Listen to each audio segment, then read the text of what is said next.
Can you please take that off? No. Why? This is what I wear every day. Take it off. Dad, I'm doing the interview. Just take it off.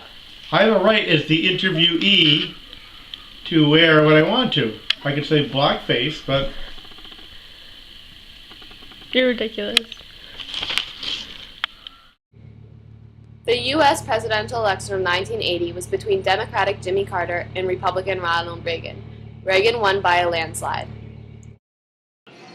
Would you have supported Reagan in the election of 1980? If so, why? Were you frustrated with Carter? Yes, I would have supported Reagan in the election in 1980 because of all the economic problems that were happening in the United States, and including President Carter's failed attempts to bring the Iranian hostage crisis to an end. It ended in disaster, and it made the United States look really bad in the world's eyes. So Reagan would have been my choice. I did support him because I was frustrated with Carter. I was a junior in high school in 1980, so I couldn't vote, but if I could have voted, I most likely would have voted for Jimmy. On April 24, 1981, a San Francisco resident, Ken Horn, was the first AIDS case to be recognized. This was reported to the Center of Disease Control. What was your initial reaction to the discovery of AIDS? Did you know someone who had the disease? How did people around you act? When I first heard about AIDS, it was in the early 1980s, and I really didn't know what it was or understand it, so I couldn't act any differently because it was just another disease that they came up with. And as time went on, I learned more about it, and it was a pretty scary situation. Reaction to the discovery of AIDS probably wasn't what most people had, because I knew somebody who had it. I was felt bad for people, and I was worried that, how people would deal with such a horrible disease, and people were extremely scared and afraid, and there was a lot of bias going on. My sister was very sick at the time, and that was the only thing that we could figure out that must be wrong with her. After all the testing came back, that was negative for leukemia and cancers and so on and so forth. So my experience with it was very different than most people's. I dealt with a lot of fear, a lot of people who didn't want to be around our family, including my own family members who were cousins or aunts or uncles, neighbors who would talk about it not knowing that my sister was dying from it, work employees who would say things about not wanting to be near somebody, people who didn't want to drink out of the same cup as my sister, were afraid to have her sit in the same chair. So there was a lot of things that happened when HIV and AIDS first came up. To the best of my knowledge, people didn't talk about AIDS. On March 23, 1983, Reagan proposed the creation of the Strategic Defense Initiative, a project that would construct space-based anti-missile system. Do you believe that Star Wars was a good plan? Did you fear a nuclear war at any point? I don't believe that Star Wars was a good plan because it was just too far-fetched, and the fear of nuclear war was something from the history books in the 50s and 60s. So Star Wars was just so way out there that it was hard for most people to comprehend. What exactly is Star Wars? Star Wars is a missile defense system based in space to shoot down missiles coming from other countries using satellites and other technology that orbited the Earth. Yes, I believe it was a good plan, and yes, I did fear nuclear war, and I still do. Why? Because there's too many hot tempers, people are too quick to overreact. The school diplomacy is gone. At the time I heard about the Star Wars program, like many other people, I knew it was going to cost a lot of money. I didn't know or if it ever could be technologically possible. Remember, this was the 1980s when this program was announced. I didn't know anything about the technology. It seemed a little far-fetched to me. Did you fear a nuclear war? Did I fear nuclear war? I feared nuclear war when I was in like 7th, 8th, 9th grade. I think that was the time when things were, relations between the United States and the Soviet Union were really bad. But don't remember fearing a nuclear war in the early 1980s for whatever reason. Did you do any drills in school? When I was like in kindergarten, first grade, we used to do the shelter drills. So we'd all have to line up in the hallway and sit down and put our head between our knees. Yes. I don't remember doing that after first or second grade, so you're talking probably by the early 70s we stopped doing those drills. Just Say No was a part of the war on drugs. It discouraged children from engaging in illegal drug use. The slogan was created by First Lady Nancy Reagan. Do you recall Nancy Reagan's war on drugs?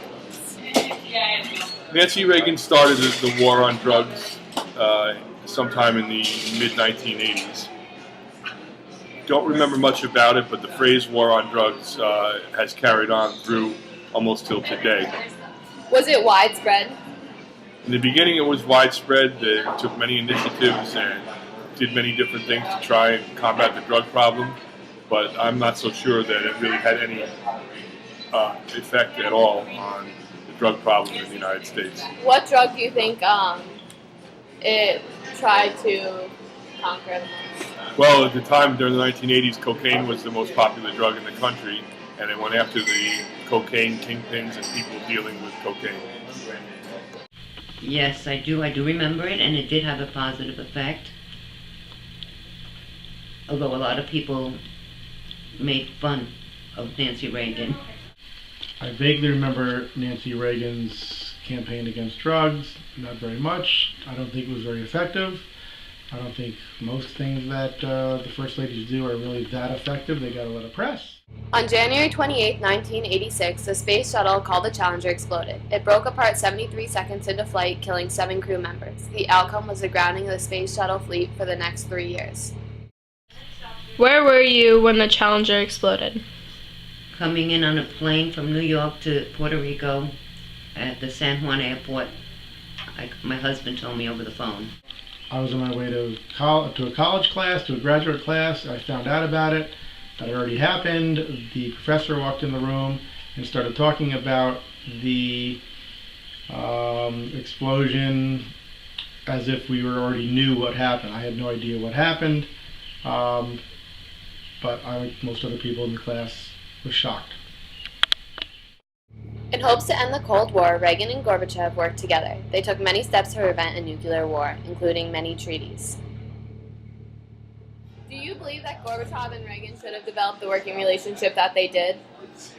Yes, because eventually it led to the entire dismantling of the eastern part of Europe. Communism slowly fell, beginning in 1989 and through the early 90s. That ended it. And I think the big famous quote from Ronald Reagan was, "Mr. Gorbachev, tear down this wall," meaning the Berlin Wall. So, and he did. Do you remember the Intermediate Range Nuclear Force Treaty of 1987? The ICBM. There were so many of these treaties that were going back and forth during that period of time that most people in the United States didn't pay much attention to them because they just had fancy long names and they just didn't really have any care to learn any more about them. Yes, I do. It would have been better for all concerned. Following the 1970s oil crisis and the slowed economic activity in industrial countries, an energy crisis occurred in the 1980s. Did you ever feel pressure by the energy crisis and rising oil prices?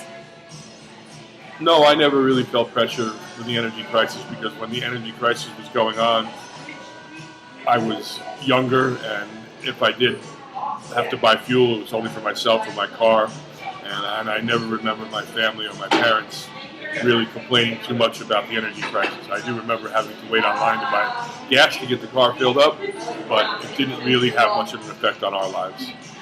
Did you own a Japanese car? No, we owned American-made cars, a Pontiac Catalina and some kind of Buick or Chrysler station wagon. Do you know anyone that owned a Japanese car?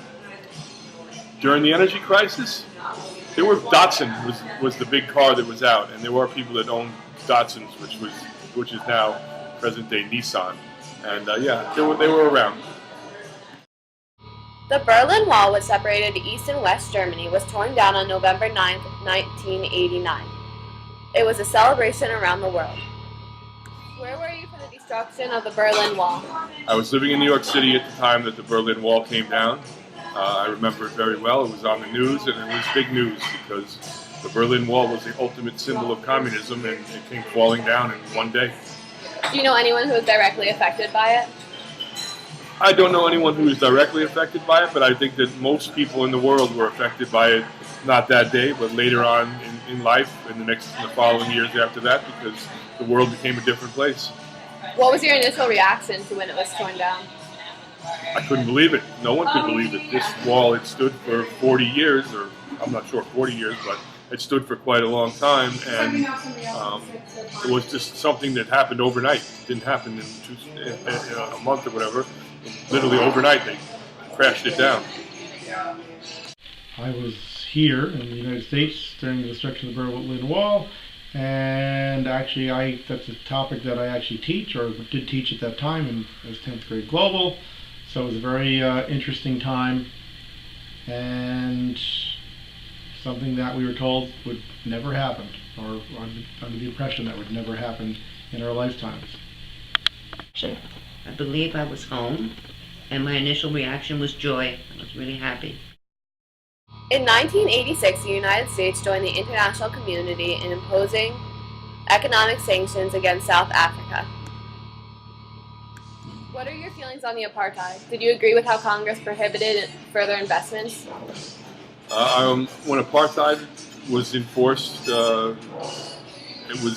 my feelings were that it was wrong and shouldn't be, and I was happy our government and other world governments got involved to put an end to it, because in the 20th century it's pretty silly to be separating people based on their races in such a developed country as South Africa. Like most people, I was opposed to apartheid, and yes, I supported Congress and the government's stance against apartheid by not allowing investments in South Africa. Oliver North was a National Security Council staff member involved in the sale of weapons to Iran in hopes to get the hostages home. He formulated a second part of the plan, which diverted the proceeds from the arms sales to the Contra rebel groups in Nicaragua. Do you agree with how the United States gave weapons to Iran to free the hostages?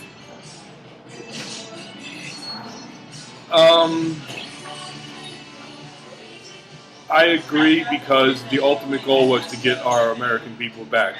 What happened and took place during the Iran, I'm trying to think of the exact name of it, but hostages, arms for hostages is what it was known as during that time, was a little unethical and unorthodox, but in the long run, all the Americans that were held captive were released unharmed, and we got them back.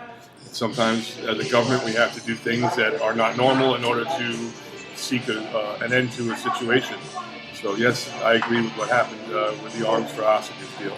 Do you think Oliver North should have received prison time? No, he shouldn't have received prison time, because he was acting on orders from above him. So he was doing what he was told, and a lot of debate on who told what and what happened with the whole situation. But the bottom line is that everyone made it back home alive, and that's the ultimate goal, to get all Americans back home. Who else do you remember being at fault? At fault for the arms for hostages? It was a tangled mess of names and people and finger pointing. Eventually it all blew over, but I don't remember specific people who were involved, but there were a lot of people involved. Just one guy can't go forward with an operation of this magnitude by himself. I was happy that we got the hostages released. I wasn't too sure about giving them weapons, Iran weapons. And Oliver North was following orders that his government had given him. However, I think he should have gotten some kind of reprimand. I think the Iran-Contra crisis or conflict is something that goes on all the time. We just don't hear about a lot of the behind-the-scenes activities that go on between both our friends and our enemies. I think Oliver North should have done jail time. Yes and no. Probably because he broke the law, but no, these things probably go on all the time. You just don't find out about it.